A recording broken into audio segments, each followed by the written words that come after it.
Hello friend, नमस्कार। आप सभी का स्वागत है कंचन लोकगीत में। कैसे हैं दोस्तों? आशा करती हूँ कि आप लोग बहुत अच्छे होंगे, स्वस्थ होंगे, मस्त होंगे।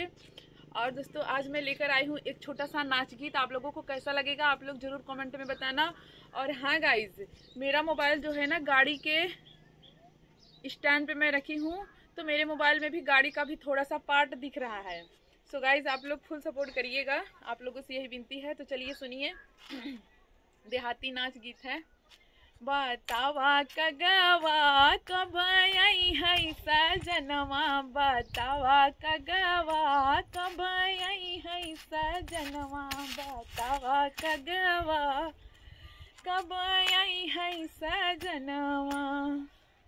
बागा में बोलई बगैचा में बोलई, बागा में बोलई बगैचा में बोलई, बतावा मलिया कब आई है सजनवा, बतावा मलिया कब आई है सजनवा, बतावा कगवा कब आई है सजनवा, बतावा कगवा कब आई है सजनवा।